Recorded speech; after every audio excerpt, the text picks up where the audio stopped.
This is a day in the life of Miles. We just fed. And now we have playtime.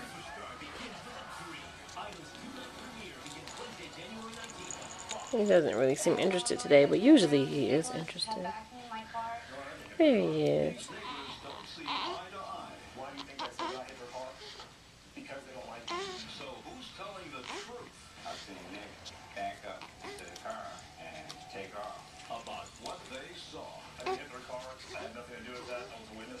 When did you tell the police about this hit and run?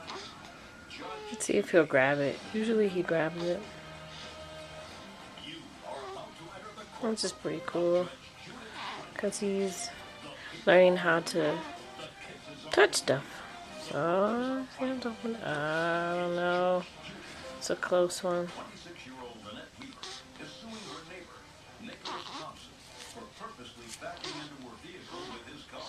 Keep trying. Keep trying, Benny.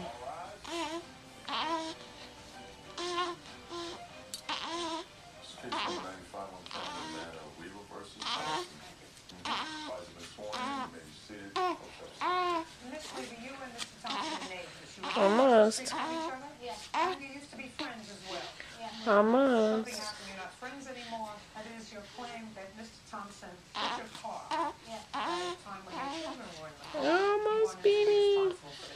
Mr. Thompson says he did not Almost. your car. As a matter of fact, he was a witness. It's weird because sometimes I'll look away and I'll look back and he would have grabbed it. I'm like, how did that happen? About 7:45 in the morning. Where was your car? Parked in front of my house. Tell me what happened. I put my newborn baby and my 6-year-old daughter in the car. Nicholas was across the street at his gate, yelling profanity at me. That's Nick. Yes. What was he yelling at? Call me. Why has he been on the outs with Mr. Thompson? Because he had dated a good friend of mine, which lives next door to Mr. Thompson.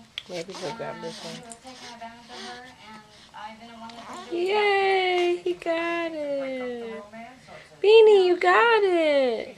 Yeah. But since that time... I don't even know if he knows. Yes. Okay, so you saw him that morning. Yay! He was yelling profanities from his house. Yes. And then what Look at that. Because he was taking my boyfriend Larry Stapleton Look. so long. I was in the middle of my yard. Oh, I didn't even know his hand was through it. for your boyfriend to come out? Yeah, because I was taking my daughter to school. Right. And I got to the middle of my yard and I heard a loud noise. I turned around and Nicholas had backed into my Look at car. that. And I yelled, you just in my car. And he said, if I call the police, he'll blow